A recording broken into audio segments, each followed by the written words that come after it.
Date है आज 3 जून 2022। ये सब टॉपिक कंप्लीट करेंगे इस क्लास में।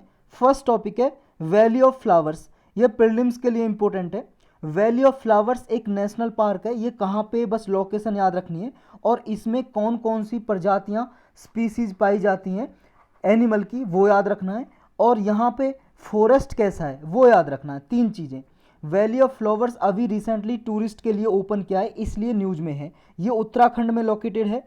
ये valley of flower national park है। इसमें बहुत सारे फूल की, फ्लावर की प्रजातियां, स्पीसीज पाई जाती हैं।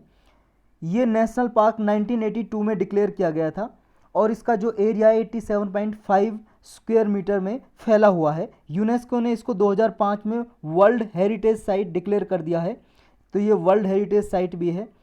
और इसकी डिस्कवरी सबसे पहले 1931 में जब ब्रिटिश इंडिया था, उस टाइम में एक ब्रिटिश माउंटेनियर और बॉटनिस्ट है। माउंटेनियर मतलब जो पहाड़ों पे चढ़ते रहते हैं, बॉटनिस्ट मतलब जो वनस्पति की खोज करते रहते हैं, स्टडी करते रहते हैं, यानी कि पेड़ पौधों की। तो एक थे फ्रैंक एस स्मिथ, इन्होंने इसकी खोज की थी, सबसे पहले डिस्कवरी की थी वैली ऑफ फ्लावर की। जो ये वैली है, अभी 600 से ज़्यादा फ्लावरिंग स्पीसीज मिलते हैं यहाँ पे। 600 से ज़्यादा फूल की प्रजातियाँ पाई जाती हैं यहाँ पे। और बहुत सारी कुछ एग्जोटिक वेराइटीज़ भी हैं, जैसे ब्रह्म कमल। ये ब्रह्म कमल बहुत फेमस है और ये उत्तराखंड का स्टेट फ्लावर भी है।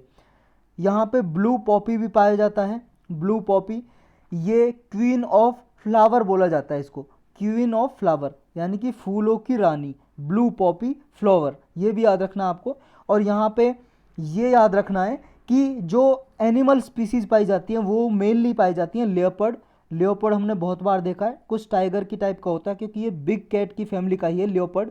मस्क डियर पाया जाता है। मस्क डियर ये एक हिरण की प्रजाति है। ब्लू शिप, नीला भेड़ पाया जाता है। यहाँ पे जो वैली ऑफ फ्लावर जो लोकेटेड है वो जास्कर रेंज और ग्रेट हिमालय उसके बीच में है। आपने ज्योग्राफी में पढ़ाई होगा, जो हिमालय है वो 3 भागों में बांटी गई है ज्योग्राफर ने। एक है ग्रेट हिमालयस जो चाइना की तरफ है, फिर है मिडल हिमालयस, और फिर है आपका आउटर हिमालयस। इसको लेसर हिमालय भी बोलते हैं आउटर हिमालयस को। ये मिडल हिमालयस, शिवालिक हिमालयस और ग्रेट हिमालयस, तो 3 भागों में बांटा गया है। तो ये ग्रेट हिमालयस है और यहाँ पे जो मिडल हिमालयस है, यहाँ पे जास्कर रेंज है। इन दोनों के बीच में ये लोकेटेड है वैली ऑफ फ्लावर। और ये कंप्लीटली टेम्परेट अल्पाइन जोन में है। ये है इसका फॉरेस्ट, टेम्परेट अल्पाइन फॉरेस्ट यहाँ पे पाया जाता है।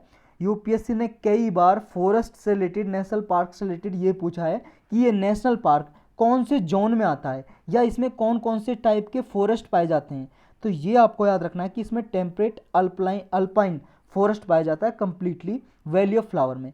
टेम्परेट अल्पाइन जो फॉरेस्ट है, टेम्परेट अल्पाइन, ये लगभग समुद्र तल से, सी सरफेस से 2500 से 3000 मीटर ऊंचाई पे ये फॉरेस्ट मिलता है। 2500 से 3000 मीटर, यानी कि 2.5 किलोमीटर से लेके लगभग 3 किलोमीटर, 2.5 किलोमीटर से लेके 3 किलोमीटर ऊंचाई तक ये लगभग इस एरिया में टेम्परेट अल्पाइन मिलता है। इसमें चीर के पौधे पाए जाते हैं, प्लांट, स्प्रूस के पौधे पाए जाते हैं, इस तरह के पौधे मिलते हैं, प्लांट स्पीसीज मिलते हैं टेम्परेट अल्पाइन फॉरेस्ट में। नेक्स्ट टॉपिक है हर घर तिरंगा। ये कैंपेन है, प्रोग्राम है हर घर तिरंगा। रिसेंटली न्यूज में इसलिए, और ये प्रीलिम्स और जीएस पेपर 2 के लिए मोस्ट इंपॉर्टेंट टॉपिक है। अभी जो अमेंडमेंट किया था 2021 में फ्लैग कोड ऑफ इंडिया, ये एक एक्ट बना हुआ है। जो फ्लैग है हमारा, झंडा है, राष्ट्रीय झंडा, नेशनल फ्लैग, उसको गवर्न करने के लिए एक एक्ट बना हुआ है। सबसे पहले 1947 में बना था, उसके बाद इसमें कई बार अमेंडमेंट किया। 2002 में अमेंडमेंट किया, इसमें संशोधन किया, और अब 2021 में किया है। तो 2021 में जो इसमें संशोधन किए थे वो अब रिसेंटली लागू हो गए हैं, केम इनटू इफेक्ट हो गए, यानी कि लागू हो गए, इंप्लीमेंट हो गए, इसलिए न्यूज में आया। इंडियन नेशनल फ्लैग है जो, या ट्राई कलर बोल सकते हैं, तिरंगा, वो अब पॉलिएस्टर से भी बनाया जा सकता है और मशीन के जरिए भी बनाया जा सकता है इस अमेंडमेंट के बाद।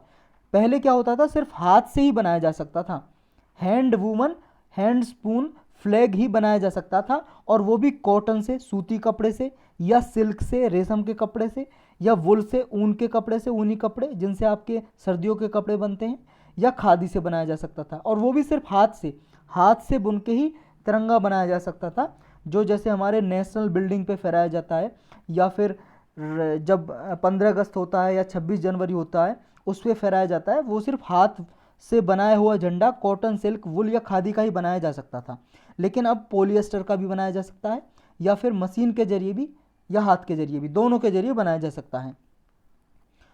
हर घर तिरंगा जो प्रोग्राम है, या try colour at every door इसे इंग्लिश में बोलेंगे, ये जो प्रोग्राम है इसका पर्पज ये है, गवर्नमेंट बिल्डिंग, प्राइवेट ऑफिसेज या रेजिडेंस पे सब पे नेशनल फ्लैग हो। रूल कौन से हैं जो नेशनल फ्लैग को गवर्न करते हैं हमारे इंडिया में? 2 एक्ट बने हुए हैं। एक है prevention of insult to national honour act 1971, इसके थ्रू भी नेशनल फ्लैग को, राष्ट्रीय झंडे को गवर्न किया जाता है। होस्टिंग करना हो, झंडा फहराना हो, झंडे का यूज करना हो, प्रयोग करना हो, या कहीं पे डिस्प्ले करना हो, इस एक्ट के थ्रू गवर्न किया जाता है। और एक है फ्लैग कोड ऑफ इंडिया 2002, ये पहले 1947 में बनाया था, फिर इसमें अमेंडमेंट कर दिया तो 2002 का हो गया। अब 2021 में अमेंडमेंट कर दिया तो 2021 का हो जाएगा। प्रीवियस अमेंडमेंट फ्लैग कोड जो था 1947 का था, 2002 में अमेंडमेंट किया इसमें सुप्रीम कोर्ट के जजमेंट के बाद। अब इसकी डेफिनेशन भी एक्सपेंड कर दी थी 2002 में। प्लेसेस की थी कि कहाँ कहाँ पे फ्लैग को डिस्प्ले किया जा सकता है, कहाँ कहाँ पे होइस्ट किया जा सकता है, यानी कि कहाँ कहाँ पे झंडे को फहराया जा सकता है। इसकी डेफिनेशन एक्सपेंड की थी 2002 में सुप्रीम कोर्ट के जजमेंट के बाद, इस कोड में 1947 के में। और इसकी जो डिस्क्रिप्शन थी फ्लैग की, वो अनटच थी, इसमें कोई चेंज नहीं किया था, यानी कि फ्लैग जितना रहता है 3/2 का, उसमें कोई चेंज नहीं था। बाकी डिस्प्ले कहाँ कहाँ करना, कहाँ पे होस्ट करना है, इसकी डेफिनेशन में चेंज किया था 2002 में। नेशनल फ्लैग का इवोल्यूशन कैसे हुआ था? देखो, सबसे पहले इस तरह का फ्लैग आया था 1906 में, मतलब 1906 में, हिंदी इंग्लिश दोनों मिक्स होगी। वंदे मातरम इस पर लिखा हुआ था, और ये मून बना हुआ था आधा, इधर ये चक्कर बना हुआ था। फिर ये 1907 में बर्लिन कमेटी फ्लैग, ये फर्स्ट टाइम भीकाजी कामा ने 1907 में रेज्ड किया था। भीकाजी कामा ने, बर्लिन कमेटी फ्लैग थी, जो फ्लैग की बर्लिन कमेटी थी जर्मनी में, उसने, भीकाजी कामा ने ये सबसे पहले रेज किया था इस तरह का। इस पर भी वंदे मातरम लिखा हुआ था, और 3 कलर थे ये। इसमें देखो हरा, ग्रीन कलर था, येलो और रेड, इसमें सैफ्रॉन, येलो और ग्रीन। और इसमें देखो यहाँ पे चांद बना हुआ है, एक स्टार बना हुआ है उसके ऊपर, और ये स्टार अलग से बना हुआ है, एक पोल स्टार टाइप। फिर आया कुछ ऐसा अमेरिकन फ्लैग के मिक्स का, ये देखो अमेरिकन फ्लैग है, इसका थोड़ा मिक्स कर दिया इधर से। ये 1917 में जब होम रूल मूवमेंट चला था, तो तब ये फ्लैग रेज किया गया था 1917 में।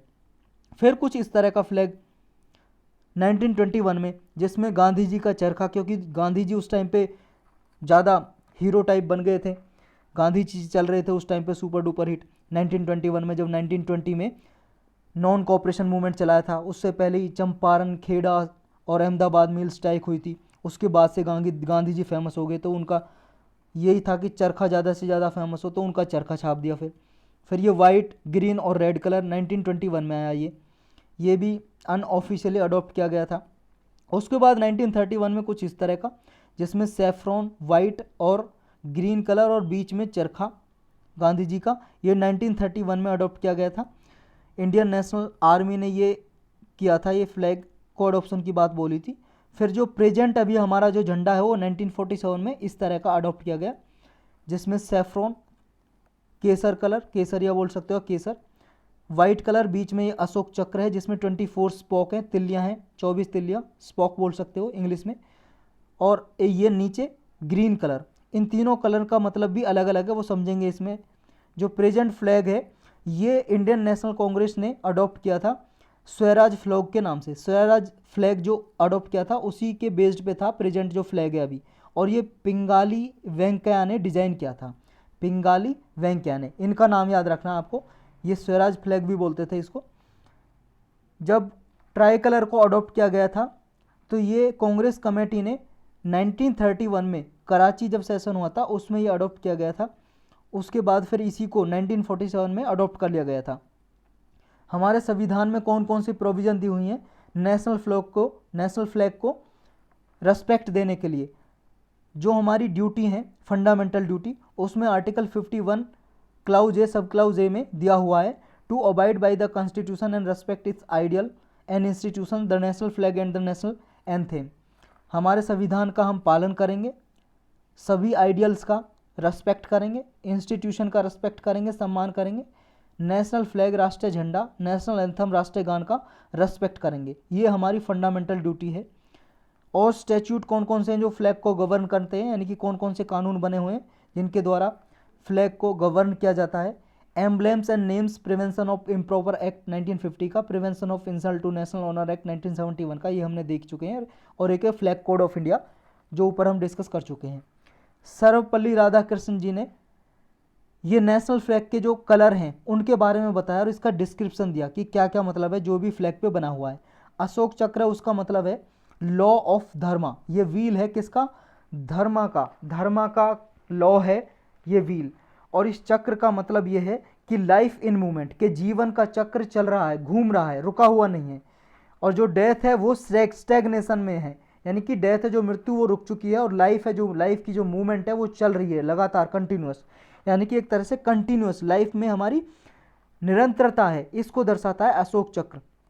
सैफ्रॉन कलर है जो केसरिया, वो दर्शाता है रिनंसिएशन ऑफ डिसइंटरेस्टेडनेस, यानी कि जो उदासीनता है उसका त्याग करना। रिनंसिएशन का मतलब है त्याग करना, किसी को गिव अप करना। डिसइंटरेस्टेडनेस का मतलब उदासीनता। वाइट कलर का मतलब है जो सेंटर में लाइट, यानी कि ट्रुथ, पाथ ऑफ ट्रुथ, इसका मतलब है सच्चाई के रास्ते पर चलना। और जो ग्रीन कलर है वो मिट्टी से जुड़ा हुआ है, यानी कि वेजिटेशन से, प्लांट लाइफ से। और क्योंकि पता है प्लांट पे, ट्री पे हमारी लाइफ डिपेंड है, उन्हीं से खाना पीना है, सारा जीवन उसी पे डिपेंड है, तो ग्रीन कलर ये शो करता है वनस्पति या सॉइल। जो फ्लैग सत्याग्रह है ये भी याद रखना है। फ्लैग सत्याग्रह, झंडा सत्याग्रह नागपुर और जबलपुर में चलाया गया था 1923 में।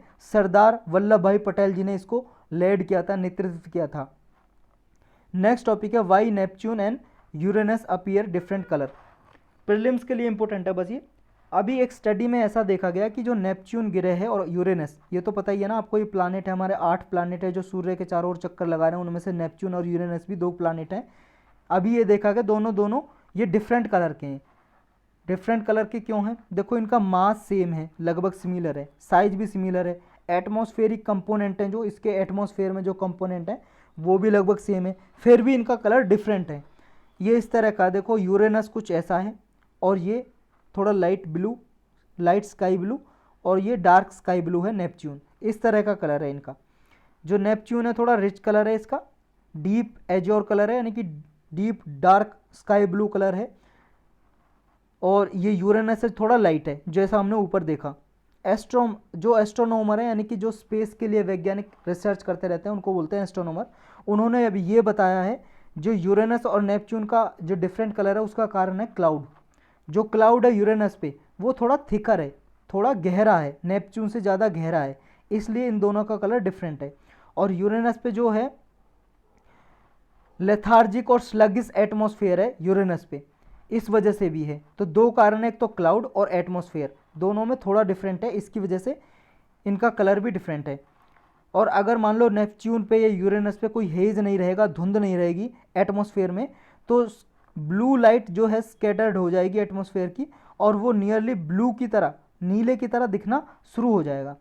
नेक्स्ट टॉपिक है हीमर्स या हाइमर्स। प्रीलिम्स के लिए इंपॉर्टेंट है, सिर्फ इतना जानना है ये हाइमर्स क्या है और किस कंट्री का है। यूनाइटेड स्टेट्स का है, अमेरिका का है। अमेरिका का ये आर्टिलरी रॉकेट सिस्टम है, ये है भाई साहब आर्टिलरी रॉकेट सिस्टम। ये टैंक है चलने वाला, इसके द्वारा इसको लॉन्च कर दिया जाता है और ये डिस्ट्रॉय कर सकता है अपने टारगेट को। इससे रॉकेट निकलता है, मिसाइल सी, और ये दाग देता है कहीं पे भी, अपने टारगेट को नष्ट कर देगा। अभी ये यूक्रेन को दिया है, रसिया यूक्रेन को वार चल रहा है, तो यूएस ने यूक्रेन को दिया है युद्ध लड़ने के लिए, इसलिए न्यूज में है। देखो एक बार साउथ कोरिया में एक मिसाइल तैनात की थी यूएसए ने, सिर्फ उसके बारे में पूछ लिया था ये क्या है, तो वो मिसाइल सिस्टम था यूएस का, उसके बारे में पूछ लिया था। 2017-18 के प्रीलिम्स में पूछा हुआ था, आप देख सकते हो, आपने एनालिसिस किया होगा तो उसके बारे में पता होगा आपको। मेरे नाम ध्यान में नहीं आ रहा, वो एक मिसाइल सिस्टम का नाम था, 2017 या 18 के पेपर में पूछा था। अगर आपको पता है तो वो कमेंट सेक्शन में लिख देना। जो हाइमर्स है ये मीडियम रेंज रॉकेट सिस्टम है, high tech light weight rocket launcher है और व्हील माउंटेड है, क्योंकि इसमें व्हील लगे हुए हैं, आपने देखा ही होगा ये व्हील लगे हुए हैं यहाँ पे, और इसको लॉन्च किया जाता है इससे। नेक्स्ट टॉपिक है minimum educational qualification for CRPF constable relaxed. Prelims के लिए इंपॉर्टेंट है मेनली, और जीएस पेपर 3 के लिए इंटरनल सिक्योरिटी के लिए। सीआरपीएफ आप जानते हो क्या है? सेंट्रल रिजर्व पुलिस फोर्स, हमारी पैरामिलिट्री फोर्स हैं, उनमें से एक पैरामिलिट्री फोर्स सीआरपीएफ है, central reserve police force. Ministry of home affairs के अंडर काम करती हैं ये।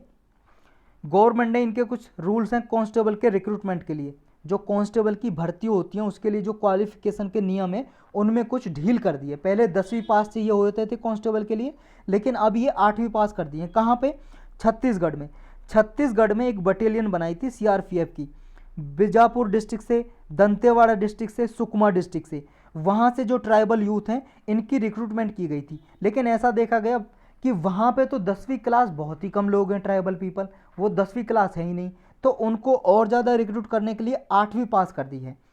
यानी कि पहले जो 10वीं पास क्वालिफिकेशन थी, अब 8वीं पास भी भर्ती हो सकते हैं कांस्टेबल में सीआरपीएफ इस डिस्ट्रिक्ट से, छत्तीसगढ़ की इन तीनों डिस्ट्रिक्ट से, बीजापुर, दंतेवाड़ा, सुकमा से। ये इतना फेमस क्यों? इतनी डिस्ट्रिक्ट, ये सिर्फ छत्तीसगढ़ की तीनों डिस्ट्रिक्ट से ही रिक्रूटमेंट की जा रही है, ऐसा क्यों? क्योंकि देखो ये नक्सलवादी इलाका है, यहाँ पे नक्सलाइट है, नक्सलवादी रहते हैं यहाँ पे। उनको रोकने के लिए अलग से बटालियन बनाई थी और ट्राइबल को भर्ती किया जाए ताकि ट्राइबल का जो फेथ है गवर्नमेंट में और फोर्स में जाग सके और वो नक्सलवादियों में शामिल ना हो सके, इसलिए ये भर्ती चलाई गई थी। ये है हमारी 7 सेंट्रल आर्म पुलिस फोर्सेज, जिनमें एक सीआरपीएफ भी है। और कौन कौन सी है? एक है असम राइफल, एक है BSF border security force, CISF central industrial security force, CRPF के बारे में हम डिस्कस कर ही चुके हैं। एक है आईटीबीपी, आईटीबीपी है Indo Tibetan border police force. एक है NSG national security guard, SSB सशस्त्र सीमा बल। ये हर एक का काम अलग अलग है। जैसे असम राइफल है, ये नॉर्थ ईस्ट के इलाके में म्यांमार पे और असम के बॉर्डर पे ये तैनात रहती है। एक है बीएसएफ बॉर्डर सिक्योरिटी फोर्स, ये बांग्लादेश और पाकिस्तान के बॉर्डर पे रहती है बीएसएफ तैनात। सीआईएसएफ इंडस्ट्रियल फोर्स है, हमारी जितनी भी इंडस्ट्री है, कोई भी इंडस्ट्री, रेलवे या गवर्नमेंट बिल्डिंग या गवर्नमेंट कंपनी, पीएसयू, उनमें सिक्योरिटी प्रोवाइड करती है। या मेट्रो वगैरह पे भी देखा होगा आपने, सीआईएसएफ के जवान रहते हैं। तो जितनी भी इंडस्ट्रियल इलाका है हमारा, एरिया है इंडिया का, उसमें सिक्योरिटी प्रोवाइड करती है सीआरपीएफ। ये रिजर्व फोर्स है, ये ना क्या करती है, जब भी जैसे इंटरनल डिस्टर्बेंस हो जाता है, वायलेंस, हिंसा हो रही है कहीं पे, या इंटरनल सिक्योरिटी प्रोवाइड करनी है कहीं पे, तो तब इसको बुलाया जाता है। या नक्सलवादी को रोकने के लिए इसको तैनात किया जाता है, या कहीं पे दंगे प्रसाद हो गए, वहाँ पे सीआरपीएफ को बुलाया जाता है। आईटीबीपी, ये इंडिया और तिब्बत के बॉर्डर पे या इंडिया चाइना के बॉर्डर पे आईटीबीपी तैनात रहती है। ये भाई साहब माउंटेन पे चढ़ने पे बहुत अच्छे स्किल्स हैं इनके पास, तुरंत माउंटेन पे चढ़ सकती हैं। एनएसजी नेशनल सिक्योरिटी गार्ड, ये वीआईपी वगैरह को सिक्योरिटी प्रोवाइड करती हैं। एनएसजी बहुत ही ताकतवर फोर्स है और बहुत ही एक्टिव है एनएसजी। एसएसबी है सशस्त्र सीमा बल, नेपाल और भूटान के बॉर्डर पे ये सिक्योरिटी प्रोवाइड करती है एसएसबी। इसकी ज़रूरत क्या थी? अभी रिलैक्स किए हैं, रिलैक्स जो रूल किए हैं 10वीं से 8वीं कर दिए, वही थे जो हमने डिस्कस किया। वहाँ पे लोग पढ़े लिखे ज़्यादा थे नहीं, तो इसलिए ये कर दिए हैं रिलैक्स। एक इनमें एक डिस्ट्रिक्ट और है, सुकमा, दंतेवाड़ा, बीजापुर के साथ साथ नारायणपुर, इस डिस्ट्रिक्ट से भी रिक्रूट किया जा रहा है ट्राइबल्स को। नेक्स्ट टॉपिक है गिग इकोनॉमी वर्कर्स, प्रीलिम्स और जीएस पेपर 3 के लिए इंपॉर्टेंट है। गिग इकोनॉमिक वर्कर के लिए जॉब की कमी, सोशल सिक्योरिटी की कमी को देखते हुए सेंट्रल गवर्नमेंट ने ये डायरेक्शन दिए कि स्टेट गवर्नमेंट और यूनियन गवर्नमेंट भी रूल्स बनाएगी। इनके टेक्निकल चेंज जैसे जैसे हो रहे हैं, एम्प्लॉयमेंट में चेंज आ रहा है, वर्किंग कंडीशन चेंज हो रही है, तो इन गिग वर्कर को प्रोटेक्ट करने के लिए, सिक्योरिटी प्रोवाइड करने के लिए, सोशल सिक्योरिटी राइट देने के लिए रूल्स बनाए जाएँ इनके लिए। तो गिग इकोनॉमी काम कैसे करती है और गिग इकोनॉमी वर्कर होते क्या हैं, गिग वर्कर होते क्या हैं? गिग वर्कर इनको बोलते हैं, जैसे आपने मंगाया होगा स्विगी, जोमेटो, नाम सुना ही होगा, इनमें जो काम करते हैं जो वर्कर, ऑनलाइन प्लेटफॉर्म वर्कर जो होते हैं, जैसे अमेजन में काम करते हैं, आपके घर पे दे के जाते हैं, अमेजन, फ्लिपकार्ट, मीज़ो या जो कंट्री डिलाइट, बहुत सारी ऐप चली हुई हैं, ये इन पे आपकी डिलीवरी करते हैं, ये गिग वर्कर में आते हैं। ऑनलाइन प्लेटफॉर्म वर्कर जितने भी हैं, या कॉन्टैक्ट फॉर्म वर्कर हैं, इंडिपेंडेंट कॉन्ट्रैक्टर है, ऑन कॉल वर्कर हैं, टेम्परेरी वर्कर हैं, ये सब गिग वर्कर में आते हैं। कैसे काम करते हैं ये? इंडिविजुअल गिग होते हैं ये वर्कर की इनकम इनकी इंडिविजुअल गिग से बनती है, यानी कि जो ऑनलाइन साइट होती है इन्हें हायर करती है और वो इनकी परफॉर्मेंस पे बेस या सैलरी इनकी फिक्स होती है और अच्छी परफॉर्मेंस करते हैं तो इंसेंटिव प्रोवाइड करती हैं, इस तरह से इनकी इनकम जनरेट होती है। वर्कर जो एम्प्लॉय होते हैं यूजुअली टेक्नोलॉजी के जरिए एक दूसरे को फाइंड करते हैं, जो काम करने वाले हैं एम्प्लॉयर और जो काम करने वाले हैं वर्कर और एम्प्लॉयर जो मालिक है टेक्नोलॉजी के जरिए ऑनलाइन एप्लीकेशन के जरिए इनको हायर करते हैं। गिग वर्कर इंडिपेंडेंट कॉन्ट्रैक्टर होते हैं और ये फ्रीलांसर ये पे करते हैं अपनी मतलब freelancer pay their own taxes and benefits. तो इस तरह से ये काम करते हैं। और गिग वर्कर जो है इनको ट्रेनिंग प्रोवाइड करने के लिए सेंट्रल गवर्नमेंट ने कहा है कि यूनियन लेबर मिनिस्ट्री के अंदर जो ट्रेनिंग आर्म है जो ट्रेनिंग प्रोवाइड करता है इंस्टीट्यूट वीवी गिरी इंस्टीट्यूट, ये प्रोग्राम ऑर्गेनाइज कर रहा है कि गिग वर्कर के सोशल राइट्स के लिए, सिक्योरिटी के लिए, उनके अधिकारों को प्रोटेक्ट करने के लिए ये इन्फॉर्मेशन और गुड एक्सपीरियंस अच्छी प्रैक्टिसेस पॉलिसीज़ बनाई जाएं और ये शेयर की जाएं ताकि सेंट्रल और स्टेट गवर्नमेंट दोनों स्टेप उठा सकें इनके सोशल सिक्योरिटी के लिए। और ये देखो बहुत अच्छा एग्जांपल है सोशल सिक्योरिटी प्रोवाइड करने के लिए ऐसे प्लेटफॉर्म वर्कर को थाईलैंड और मलेशिया ने लिया है ऐसा स्टेप। थाईलैंड और मलेशिया आप जानते हो कहाँ पे ये कंट्री, ये वर्ल्ड मैप देख रहे हो, ये मलेशिया है और ये है थाईलैंड, ये साउथ ईस्ट एशिया में आते हैं ये नेशन। इन्होंने गिग वर्कर को प्रोटेक्ट करने के लिए एक स्टेप लिया है। इसमें देखो जितना भी जैसे ऑनलाइन मॉडल है हर एक राइड पे जितनी, जैसे मान लो एक अमेजन का वर्कर है गिग वर्कर, ये काम कर रहा है, आपके घर पे कुछ देने आया, डिलीवर करने आया, कोई आपने कुछ मंगाया, मान लो मोबाइल मंगाया आपने, मोबाइल डिलीवर करने आया, इसकी 10,000 वैल्यू थी, 10,000 का मोबाइल मंगाया आपने, तो 10,000 का 2%, 10,000 का 2% कितना हो जाएगा? 10,000 का 2% हो जाएगा लगभग 2,000 रुपये, 2,000 रुपये ही होगा ना, 10% 1,000, 2,000 नहीं होगा, 200 रुपये होगा लगभग। तो 200 रुपये जो होगा 10,000 रुपये का 200 रुपये वो डिडक्ट कर लिया जाएगा अमेजन से, क्योंकि अमेजन को पूरा 10,000 तो मिलेगा लेकिन उससे 200 रुपये ले ली जाएंगे 10,000 पे 2%। अब 2% इनकी हेल्थ और एक्सीडेंटल इंश्योरेंस के लिए खर्च किए जाते हैं और सोशल सिक्योरिटी के लिए। सोशल सिक्योरिटी मतलब जैसे पेंशन हो गई, इनके रिटायरमेंट के बाद इनकी 60 साल के बाद इनको पेंशन देना या हेल्थ या एक्सीडेंटल इंश्योरेंस करना, इसके लिए खर्च किया जाता है 2%, जो भी खर्चा मतलब जो भी ये लिया जाता है पैसा, तो हर एक राइड पे लिया जाता है, हर एक राइड पे 2%। तो ऐसा कुछ इंडिया अडॉप्ट कर सकती है। ये एग्जांपल आप लिख सकते हो। गिग वर्कर के बारे में, सोशल सिक्योरिटी प्रोवाइड करने के बारे में कुछ स्टेप लिया जाए तो क्या स्टेप उठाओगे, तो इस तरह का एग्जाम्पल आप दे सकते हो थाईलैंड का और मलेशिया का। साथ साथ जो एम्प्लॉयर और एम्प्लॉय रिलेशनशिप है इनको भी इम्प्रूव करना होगा, जो इनके बीच में इशू आते हैं। एम्प्लॉयर मतलब मालिक, जैसे अमेजन मालिक हो गया, एम्प्लॉय मतलब कर्मचारी जो गिग वर्कर काम कर रहे हैं। तो वर्कर्स एम्प्लॉयमेंट रिलेशनशिप अभी तक किसी लॉ में गिग वर्कर के लिए रिकॉग्नाइज नहीं किए गए हैं, इसलिए इसको लेबर और सोशल सिक्योरिटी राइट से एक्सक्लूड किया गया है। तो इनके जो एम्प्लॉयर वर्कर के रिलेशनशिप हैं गिग वर्कर के, वो लॉ में, कानून में जो लेबर के लिए कानून बने हुए हैं उनमें रिकॉग्नाइज किए जाएं ताकि इनको सोशल सिक्योरिटी दी जाए। और इनके जो भी इनकम है उनमें जो अनसर्टेनिटी रहती है या वर्किंग आवर में अनसर्टेनिटी रहती है, कभी कभी तो किसी गिग वर्कर को 10-10, 20, 12-12, 14-14 घंटे काम करना पड़ता है या इन्हें फिर पूरी इनकम भी नहीं मिलती, इनसफिशेंट। बहुत सारे लोग तो 8-8, 10-10 हज़ार में पूरे 12, 13, 14 घंटे तक काम करते रहते हैं। तो इनके लिए गवर्नमेंट रूल्स बनाए ताकि ये जो प्रॉब्लम है इनको हैंडल किया जा सके, एड्रेस किया जा सके। और इनके साथ जो एक्सप्लोटेशन होता है इस तरह से, क्योंकि भाई साहब 14-14 घंटे काम करा के भी अगर 8-10 हज़ार रुपये नहीं मिल रहे हैं तो इनके साथ एक तरह से नाइंसाफ़ी हो रही है। नेक्स्ट टॉपिक है मिड एयर रिफ्यूलिंग। ये प्रीलिम्स के लिए इंपॉर्टेंट है सर। मिड एयर रिफ्यूलिंग का मतलब ये है, कोई मान लो एयरक्राफ्ट है हमारा, इंडियन एयरफोर्स का कोई हेलीकॉप्टर है, लड़ाकू विमान है, एयरक्राफ्ट है, वो ऊपर उड़ रहा है, लड़ रहा है और उसका फ्यूल ख़त्म हो जाए बीच में, तो फिर क्या करेंगे, उसे नीचे आना पड़ेगा। अब एक ऐसी टेक्नोलॉजी डेवलप की जा रही है, हमारे पास कुछ एयरक्राफ्ट हैं, हेलीकॉप्टर। अब वो क्या करेंगे, अगर कोई हेलीकॉप्टर ऊपर उड़ रहा है, कोई एयरक्राफ्ट ऊपर उड़ रहा है और उसका फ्यूल ख़त्म हो गया है, तो उसके लिए फ्यूल हवा में ही भर दिया जा सके।